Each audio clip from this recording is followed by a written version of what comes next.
Halo semuanya, jadi untuk video kali ini kita masih tetap ngobrol soal behaviorisme. Jika di video sebelumnya kita bahas mengenai koneksionisme, di video kali ini kita akan bahas mengenai pengkondisian klasik. Silakan disimak.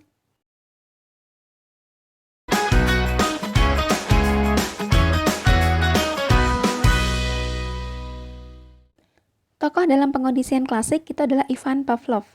Ia adalah seorang psikolog Rusia yang pernah memenangkan hadiah Nobel pada tahun 1904. Awal mula dari teori pengkondisian klasik adalah saat Pavlov menjadi direktur laboratorium fisiologi di Institut Kedokteran Eksperimental di Petrograd. Ia memperhatikan bahwa anjing sering berliur ketika melihat pelayan membawakan mereka makanan, atau bahkan mendengar langkah kaki pelayan tersebut. Pavlov menyadari bahwa si pelayan bukan sebuah stimulus alami untuk gerak refleks dari mengeluarkan liur. Lebih tepatnya, pelayan tersebutlah yang memiliki pengaruh karena ia berasosiasi dengan makanan. Dari pengamatan inilah, Pavlov melakukan suatu eksperimen. Konsepnya sama, yaitu melihat respon dari mengeluarkan air liur ketika si anjing diberikan makanan. Percobaan yang dilakukan Pavlov ini terdiri dari beberapa fase.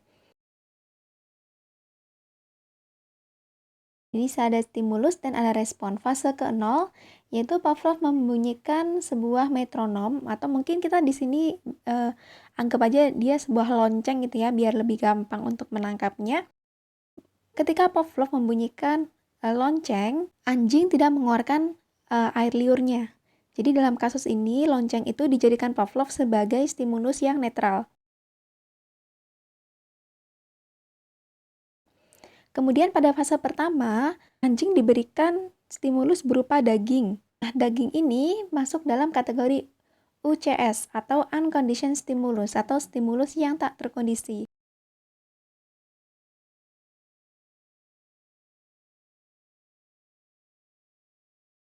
Respon yang diberikan oleh anjing adalah berliur. Dalam kasus ini, berliur itu masuk dalam kategori unconditioned respon, respon yang tak terkondisi. Fase yang kedua, Pavlov secara berurutan membunyikan lonceng, kemudian diikuti dengan pemberian daging kepada si anjing. Lonceng di sini itu adalah masuk dalam CS atau condition stimulus, stimulus yang terkondisi.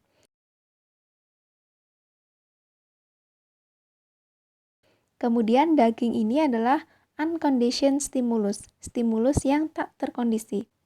Apa yang direspon oleh anjing, yaitu anjing mengeluarkan air liurnya, yang merupakan kategori unconditioned respon, respon yang tak terkondisi. Fase yang kedua dilakukan secara berulang-ulang, secara terus-menerus, hingga membentuk fase yang ketiga, yaitu ketika Pavlov hanya membunyikan lonceng saja. Dalam kasus ini dia adalah conditioned stimulus, tapi anjing tetap memberikan respon yang sama, yaitu berliur, walaupun tidak ada makanan. Dalam kasus ini, dia sebagai condition respon, respon yang sudah terkondisi.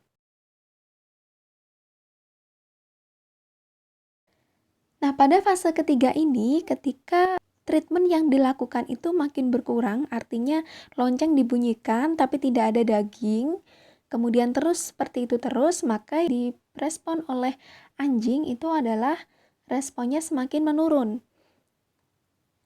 atau bahkan bisa jadi hilang.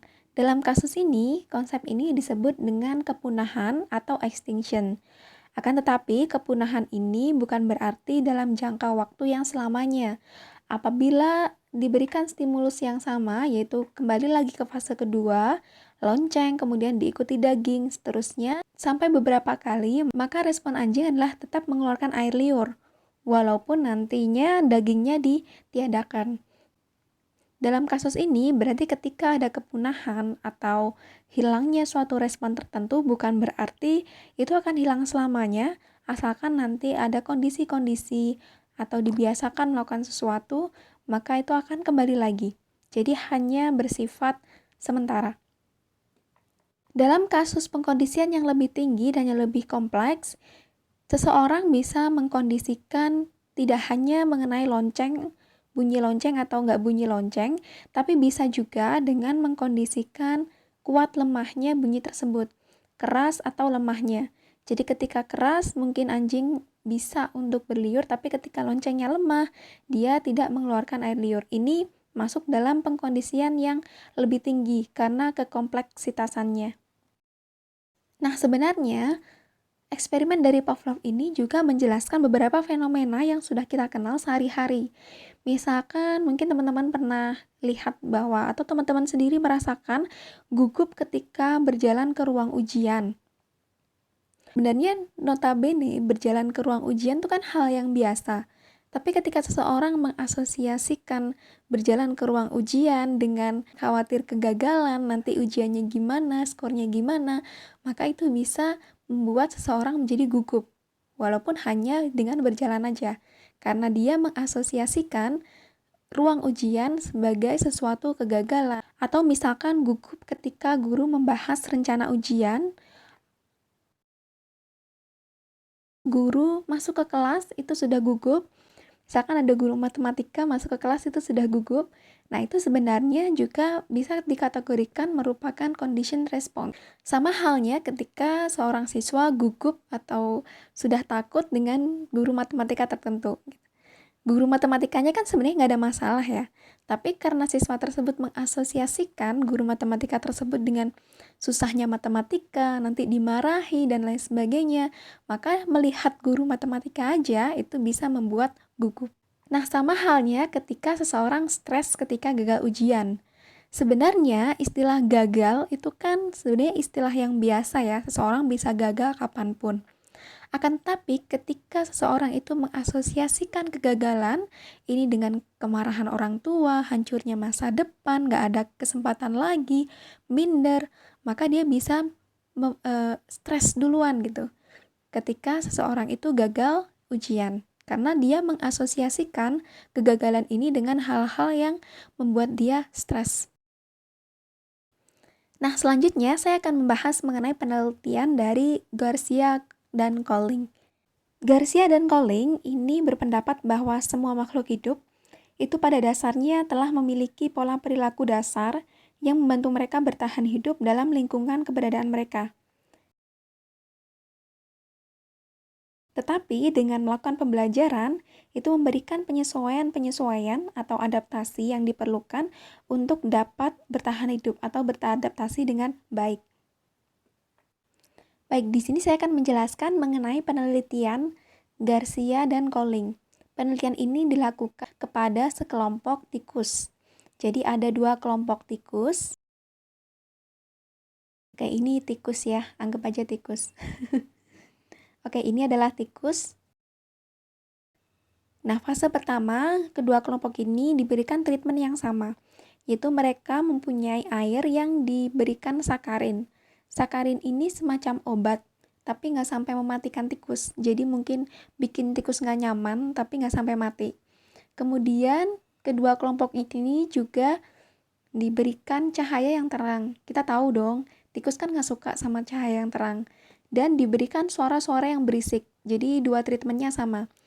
Hal-hal yang nggak disukai oleh tikus semua. Jadi cahaya, suara berisik, dan ditambah air yang mengandung sakarin. Ini adalah fase yang pertama. Tikus pada kelompok yang pertama, setelah diberikan treatment ini, mereka kemudian diberikan kejutan listrik, artinya disetrum tikusnya. Jadi membuat mereka itu sakit gitu. Kemudian di kelompok yang kedua ini diberikan sinar X. Lalu apa bedanya? Jadi efek dari setrum ini adalah memberikan rasa sakit. Jadi tikusnya kesakitan gitu. Sedangkan efek dari sinar X ini memberikan rasa mual ke tikusnya. Jadi kayak mual gitu. Nah, treatment ini dilakukan berkali-kali. Jadi mereka dimasukkan ke situ, kemudian dikeluarkan lagi, diberikan setrum. Kemudian yang kelompok kedua diberikan sinar X. Terus berulang-ulang. Kemudian pada fase yang kedua, dua tikus ini diberikan 2 kondisi. Jadi kondisi yang pertama yaitu air yang diberikan sakarin, tapi nggak ada cahaya yang terang atau suara-suara yang berisik. Sedangkan kondisi yang kedua yaitu air tanpa sakarin, yaitu air yang bersih. Kemudian tapi ada cahaya yang terang benderang dan ada suara berisik. Nah, di antara dua kondisi ini, mana yang dipilih oleh tikus 1 atau tikus kelompok pertama dan tikus kelompok kedua? Tikus kelompok pertama ini memilih untuk meminum air yang berisi sakarin, yang berisi obat tadi, daripada air bersih tapi ada cahaya dan suara yang keras. Sedangkan untuk kelompok kedua ini lebih memilih cahaya dan suara yang bising. Tuh. Jadi yang menarik adalah tiga hal yang tidak disukai oleh tikus. Baik air yang berisi sakarin, cahaya, atau suara berisik itu adalah tiga hal yang tidak disukai. Tapi tikus kelompok pertama yang disetrum tadi lebih memilih untuk meminum sakarin. Mengapa? Karena mereka mengasosiasikan rasa sakit dari setrum yang mereka rasakan itu diasosiasikan dengan cahaya dan suara yang berisik.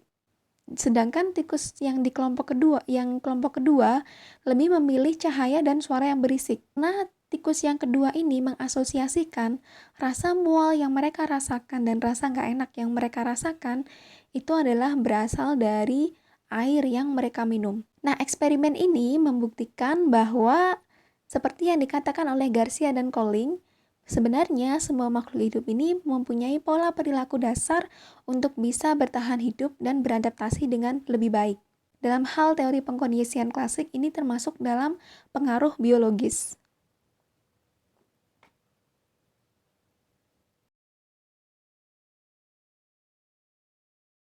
Selanjutnya, saya akan bahas mengenai penelitian dari Watson. Penelitian dari Watson ini disebut juga dengan eksperimen Little Albert. Mengapa dinamakan penelitian Little Albert? Ini dilakukan pada seorang bayi yang bernama Albert yang berusia 11 bulan. Nah, bayi yang bernama Albert ini ketika dihadapkan dengan seekor tikus, dia berani-berani aja. Artinya nggak ada rasa takut untuk pegang atau untuk mendekat. Jadi kayak mainan aja gitu. Nah, kemudian Watson memberikan treatment kepada Albert. Jadi ketika Albert mau memegang tikus, maka yang dilakukan oleh Watson itu adalah memukul palu sekeras-kerasnya.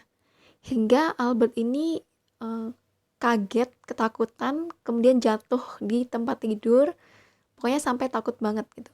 Dan ini berulang-ulang. Jadi ketika setiap kali Albert ini mau pegang tikus, kemudian palunya itu diketok keras banget sampai Albert kaget dan ketakutan. Terus berlangsung terus-terusan. Hingga Watson untuk fase yang berikutnya yaitu tidak memberikan treatment palu. Jadi artinya kalau misalkan Albert mau pegang itu nggak akan ada konsekuensi apapun. Jadi, namun setelah dilakukan treatment palu ini berulang-ulang, setiap kali Albert mau pegang tikus, dia tuh kayak ragu gitu. Kayak ragu terus akhirnya nggak jadi. Jadi menarik tangannya lagi. Walaupun sebenarnya kalaupun Albert ini mau pegang, itu nggak akan kejadian apa-apa, palunya nggak akan dipukul. Nah, dalam kasus eksperimen Little Albert ini sebenarnya Watson ini melakukan pengkondisian kepada Albert yaitu melalui efek palu. Dalam hal ini bisa disimpulkan bahwa sebenarnya pengkondisian ini dapat menghasilkan reaksi emosional. Yang dialami oleh Albert ini adalah reaksi emosional yang pertamanya suka sama tikus, dia jadi kayak ragu-ragu untuk mendekati tikus lagi. Nah, dalam kasus ini disebut dengan reaksi emosional yang terkondisi. Jadi mengkondisikan situasi agar si treatment atau seseorang itu mengalami emosi-emosi tertentu. Namun demikian, efek dari emosional terkondisi ini pun ada batasnya. Jadi kalau misalkan dalam kasus Albert tadi, kalau misalkan palunya ini sudah sama sekali nggak diberikan ke Albert, efek palunya itu bisa jadi juga Albert bakalan bisa pegang tikus lagi gitu. Tapi memang memerlukan waktu untuk kembali lagi untuk bisa suka lagi sama tikus seperti yang di awal tadi. Lalu apa sih aplikasinya dalam reaksi emosional terkondisi ini? Biasanya kalau dalam pembelajaran itu kadang anak TK tuh kalau misalkan baru masuk atau baru masuk pertama kali sekolah, anak TK itu suka gugup. Maka dalam kasus ini, seorang guru ini bisa membuat kondisi situasi agar emosionalnya itu bisa terkondisi. Misalkan dengan aktivitas yang menyenangkan, diajak berkeliling sekolah, atau menggambar, atau aktivitas yang menenangkan. Artinya membuat suatu aktivitas atau mengkondisikan suatu aktivitas yang tidak menjurus ke gugup atau cemas. Contoh aktivitas yang membuat gugup itu misalkan disuruh berdiri di depan kelas, nah itu kan membuat gugup. Lebih baik yang biasa-biasa saja yang menenangkan dan menyenangkan, misalnya diajak berkeliling, diajak main bola, itu adalah hal-hal yang berlawanan dengan asosiasi untuk bersikap gugup atau cemas. Reaksi emosional terkondisi ini juga bisa ditemukan pada mahasiswa, misalkan calon guru.